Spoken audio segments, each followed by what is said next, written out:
Men and wings. Toward the close of World War I, men of vision took the wings of war and turned them to a peaceful task, the flying of mail from Washington to New York. President Wilson officiated as these Army planes and pilots, working with the Post Office Department, set out to prove that airmail was practical. The planes were old de Havillands.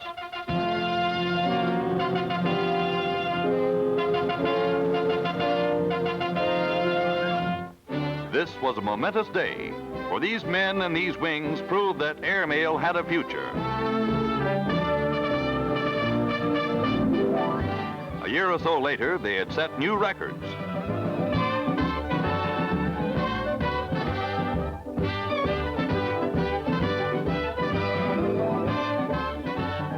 These early pilots had a right to be proud of their accomplishments.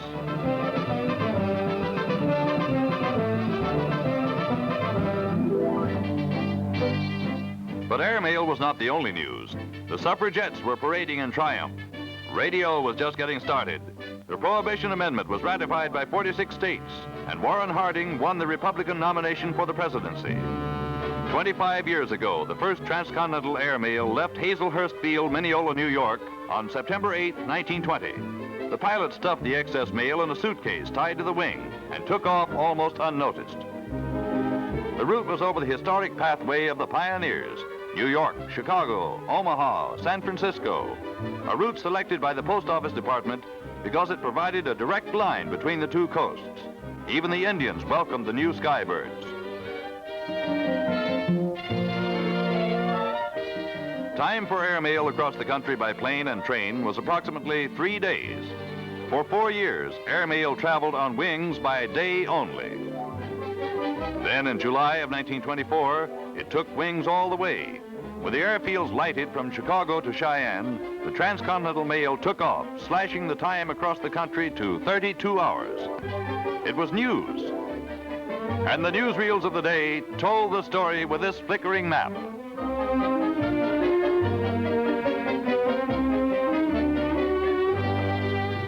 Remember those days? This Iceman was the idol of the Monday morning quarterbacks. Yes, it's Red Grange, the galloping ghost, and all America was singing this tune.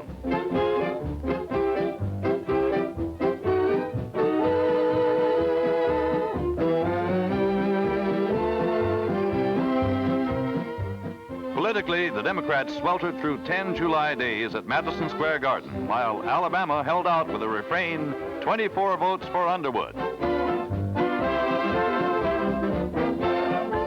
A young man named Roosevelt addressed the convention.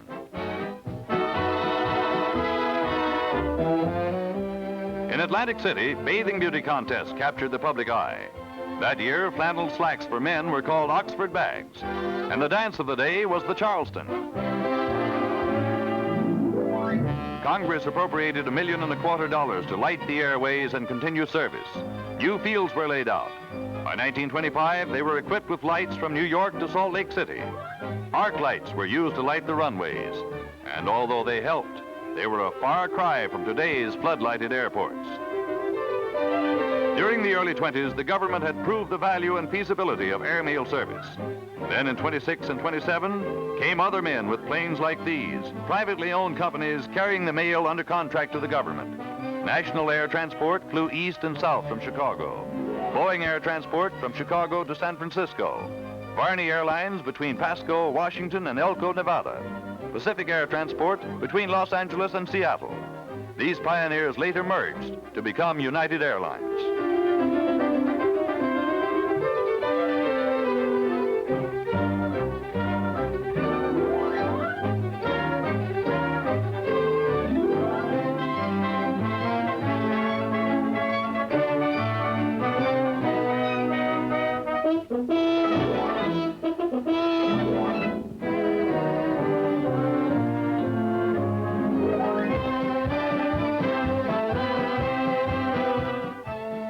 Remember this tune?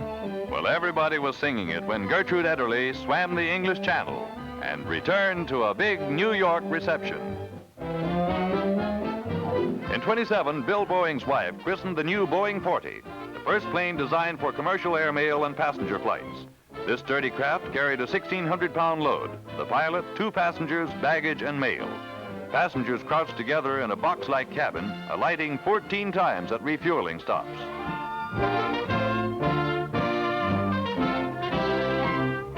Later, Boeing 40s carried 4 passengers.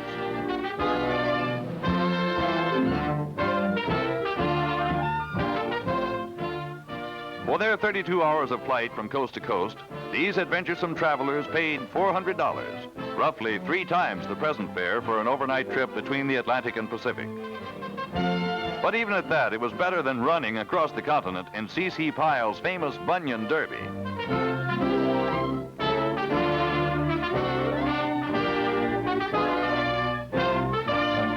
And still better than wearing yourself out in a dance marathon, another craze that swept the country during 1928 and 1929.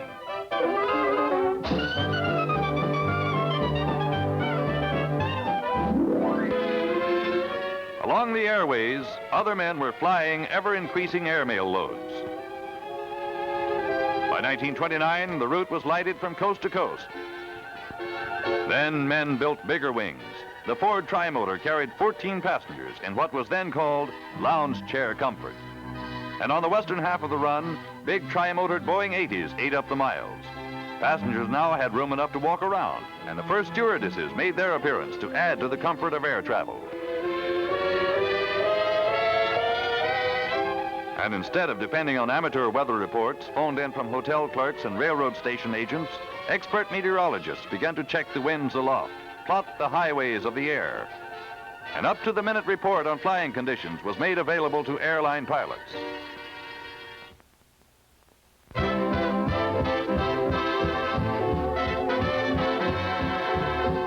To the tune of Exactly Like You, Bobby Jones won the Grand Slam in golf in 1930. He was the king of the links, and why not with putting like this?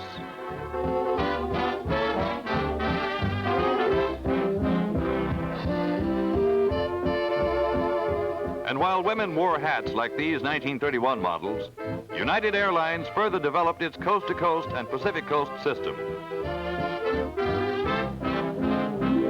In '33 came new revolutionary wings, the nation's first all-metal, low-wing, twin-engine transport, forerunner of today's multi-motored commercial and military planes, the Boeing 247.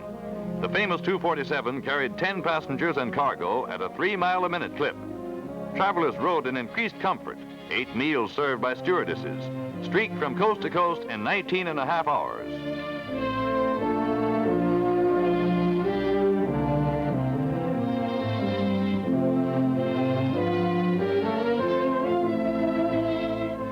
Air pioneers like Jack Knight, shown here at the right, now were flying passengers, mail, and express. And two-way radio became a vital aid to airline operations.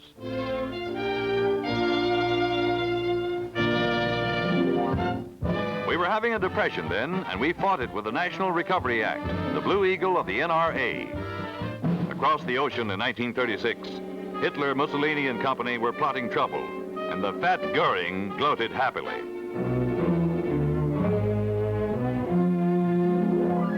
Then came still more speed and luxury with the Douglas-built Mainliner, a 12-ton plane which carried 21 passengers, a kitchenette, stewardess, and all the comforts of home, including bridge.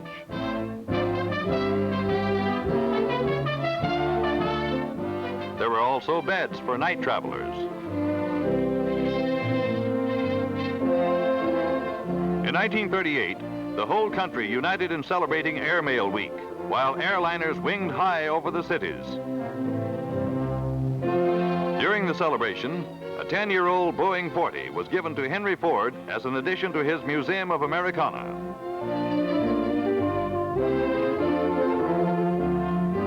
Incidentally, the plane was flown to Detroit by Jack Knight.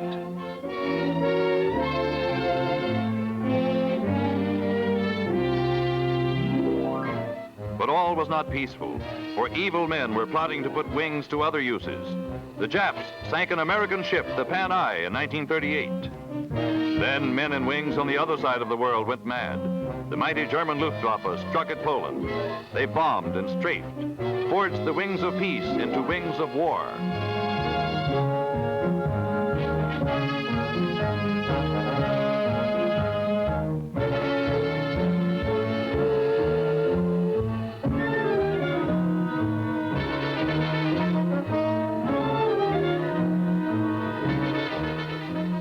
vaunted Wehrmacht crossed defenseless frontiers.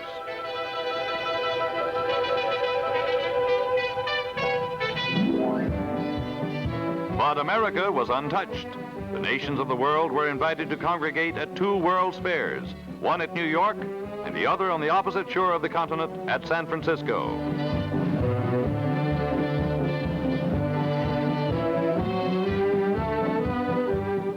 Untouched? Well, not quite. For there was war in the offing, even then. And these women with wings, United Airlines stewardesses, offered to serve with the Army Nurse Corps if the time should come when they were needed.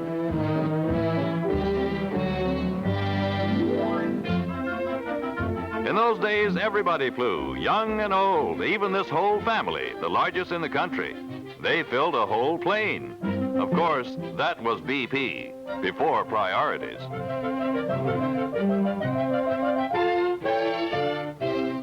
The age of flight was dawning, and people all over the country were becoming air-minded. They liked the comfort, convenience, and the speed of air travel. This was the plane we hoped for then, a four-motor giant, the Douglas DC-4, able to carry more passengers in even greater comfort with still more speed.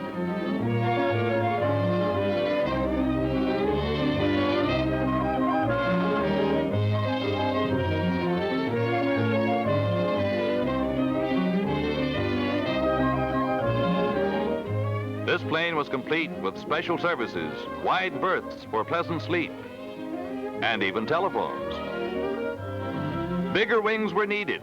Airline ticket offices were doing a rushing business, for war was pressing us hard and the tempo of the times was quickening. Statesmen and diplomats took to the air. Wilkie arrived in Denver for a major political conference.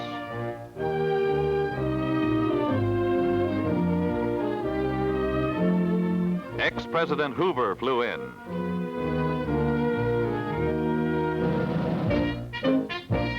War was close indeed, and on October 29, 1940, every man in the country looked toward Washington, for on that day, Secretary of War Stimson drew the first number in the great Selective Service Lottery, and President Roosevelt spoke to the nation. There was stern work ahead for men and for wings, too, because with the march of events quick-stepping to the brink of battle, more and more letters traveled by air, more and more air express was piled into the waiting mainliners. There were more miles to be covered, passengers to be flown, war production materials to be speeded from place to place. It was more important now than ever before to get from coast to coast in a day or a night. The war drums were sounding louder.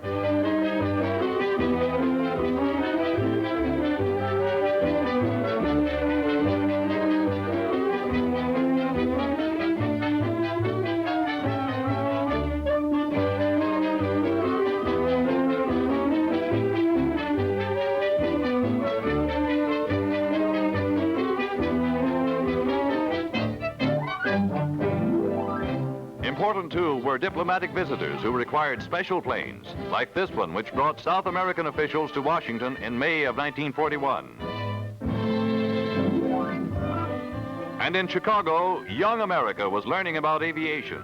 Here at a model plane contest, pilots of the war to come were learning about stabilizers, torque, wing camber, even radio control.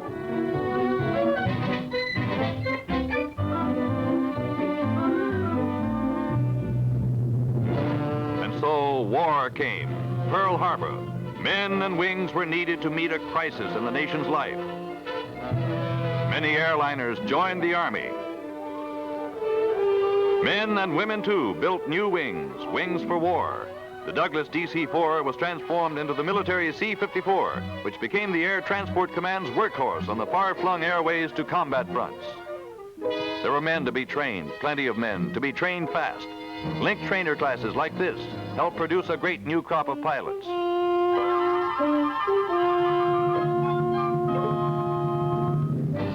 Transport planes were carrying soldiers, 50 at a clip with full equipment.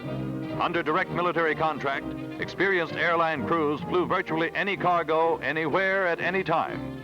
Men of United Airlines made over 3,000 flights across the Pacific, carried 6 million pounds of cargo to Alaska. While our troops were landing on foreign shores, United modified 5,000 flying fortresses at Cheyenne, carried peak loads of war-essential passengers and cargo. Even with reduced fleets of planes, the nation's airlines set new month-by-month performance records. Then came peace in Europe. The men and wings of the United Nations had beaten the Nazis. Here at home, crowds jammed the streets to celebrate VE Day, the day we had all wanted and prayed for. With victory in the Pacific, the wings of peace will spread again. Air progress will continue along the original coast-to-coast airway.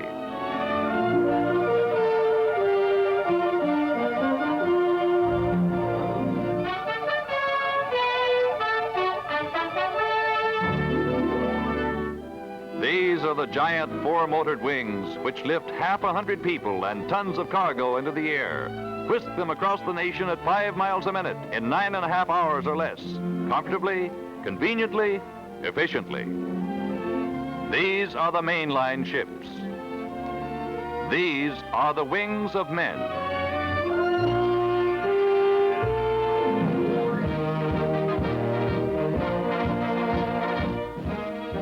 But this is not the end. It is the beginning of the age of flight.